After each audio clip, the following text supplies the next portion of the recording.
Namaskar and welcome back to the channel. So after a long time, about 7 to 8 months, we're back to continue with this book called Biochemical Aspects of Neurological Disorders, which has been edited by John N. Cummings and Michael Kremer. और इस book को में basically series of lectures है given in 1957 and 58 at the institute of neurology, national hospital, queen square. तो वहाँ पे दिए गए जो लेक्चर्स हैं उसको इसमें रिकॉर्ड किया गया है. हम सेकेंड लास्ट चैप्टर पे थे इस बुक के एंड इस चैप्टर का नाम है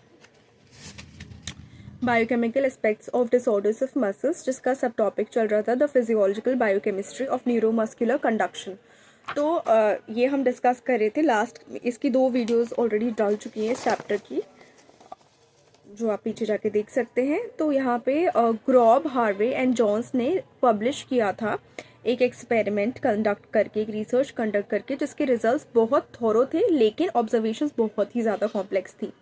उन्होंने किया क्या था, बेसिकली उन्होंने इंजेक्ट किया था acetylcholine, neostigmine, choline, D tubocurarine, decamethonium and other anticholinesterase, edrophonium intra arterially उन्होंने इंजेक्ट किया था. किस किस में? नॉर्मल्स यानी नॉर्मल लोगों में और माइस्थेनिक्स में. और फिर नोट किया था उन्होंने individual effects of these drugs and of their interactions on each other on the electromyographic response to different types of stimulation, जिसको उन्होंने एक टेबल में समराइज करके लिखा. अब यहाँ पे जो शब्द यूज हुए हैं, बेसिकली एसिटाइल कोलिन क्या होता है? ऑर्गेनिक कंपाउंड है एंड न्यूरो ट्रांसमीटर है that plays a key role in the brain and body, influencing functions like muscle contraction, memory, learning, attention.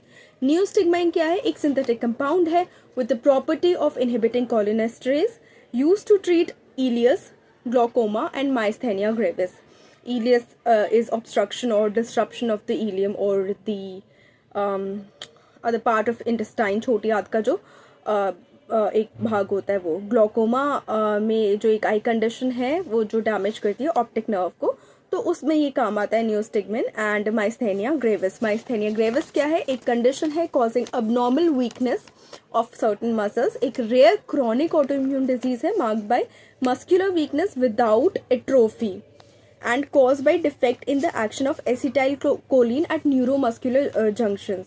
यानी एट्रोफी नहीं है इसमें लेकिन वीकनेस है. एट्रोफी नहीं है मतलब फ्लैश लूज नहीं हो रहा, मसल मास लूज नहीं हो रहा, लेकिन फिर भी मसल वीकनेस है क्योंकि एसिटाइल कोलिन का जो न्यूरोमस्कुलर जंक्शन पे एक्शन है वो नहीं है. Neuromuscular junction is the specialised synapse.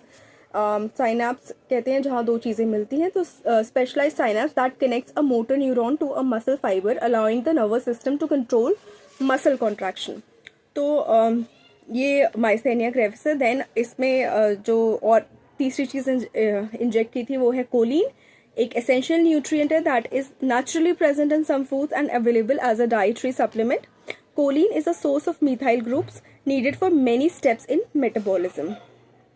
फिर आते हैं डी ट्यूबो क्यूरेरिन पे. तो it is a non depolarising muscle relaxant historically used to cause paralysis during surgery or mechanical ventilation. It works by blocking nicotinic acetylcholine receptors, preventing muscle contraction. उसके बाद D-केमथोनियम is a depolarizing neuromuscular blocking agent that was historically used in anesthesia to cause muscle paralysis. Anticholinesterase है एक तरीके की drugs होती हैं to treat conditions like Alzheimer's disease and myasthenia gravis by increasing levels of the neurotransmitter acetylcholine. Also used to reverse neuromuscular blockade after surgery and for certain types of dementia such as Lewy body dementia.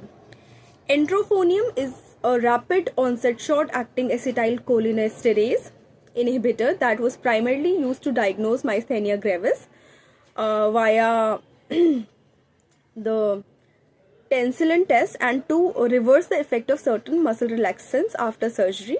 Largely discontinue हो चुका है ये काफ़ी countries में including US. Intra आर्टरियली का मतलब होता है विद इन आर्टरी और एडमिनिस्टर इनटू एन आर्टरी. तो बेसिकली इन्होंने जो हमने केमिकल्स के नाम पढ़े, जो जिसमें से कुछ ड्रग है, कुछ जो है बॉडी रिलीज ऑलरेडी करती है उसका इफेक्ट देखना है, कुछ न्यूरो ट्रांसमीटर है तो उसको इंट्रा आर्टरियली 2 ग्रुप्स में इंजेक्ट किया, एक नॉर्मल लोगों में और एक माइस्थेनिया ग्रेविस के पेशेंट्स में, और फिर उसको ट्रेस किया उनके इफेक्ट्स को, इलेक्ट्रोमायोग्राफिक रिस्पॉन्स को ट्रेस किया। इलेक्ट्रोमायोग्राफिक रिस्पॉन्स यानी EMG electromyography, which refers to a diagnostic test that records the electrical activity of skeletal muscles. तो ये इन्होंने रिकॉर्ड किया। Their main results are summarized in a table, and acetylcholine in both normal and myasthenic subjects gave rise to prompt depolarization, followed by a later prolonged depression of neuromuscular transmission. But whereas in the normal, this late effect was due to a persistent depolarization and in the myasthenic, the block was caused by competitive inhibition. तो acetylcholine के effects जो देखे गए दोनों में normal और माइस्थेनिक subjects में prompt depolarisation तो हुआ ही हुआ, लेकिन दोनों के जो पाथवेज हैं वो अलग फॉलो हुए, जो रीजंस हैं वो अलग हुए। Later prolong depression of neuromuscular transmission हुआ। डीपोलराइजेशन क्या होता है? Depolarisation is a biological process where the electrical charge across a cell membrane becomes less negative, shifting it from a negative resting potential to a more positive one, caused by the influx of positive ions such as sodium, calcium into the cell through ion channels, which is a key step in processes like nerve impulses, transmissions and muscle contraction. यानी positive influx हो रहा है तो positive हो रहा है वहाँ पे जो सेल मेम्ब्रेन है, इलेक्ट्रिकल चार्ज वहाँ पे मोर पॉजिटिव की ओर शिफ्ट हो रहा है। तो डीपोलराइजेशन होता है दोनों में। Late of prolong depression of neuromuscular transmission, यानी न्यूरोमस्कुलर ट्रांसमिशन कम हो जाता है, लेकिन जो ये लेट इफेक्ट है ड्यू टू परसिस्टेंट डीपोलराइजेशन होता है, and in the myasthenic block it was caused by competitive inhibition. तो परसिस्टेंट डीपोलराइजेशन रहती है नॉर्मल में, और माइस्थेनिक ग्रुप में कॉम्पिटिटिव इनहिबिशन की वजह से ये होता है। कॉम्पिटिटिव इनहिबिशन क्या होता है? When a molecule that is structurally similar to a substrate competes with the substrate for binding to an enzyme's active site, thereby reducing the rate of the reaction. तो ये देखने को मिलता है।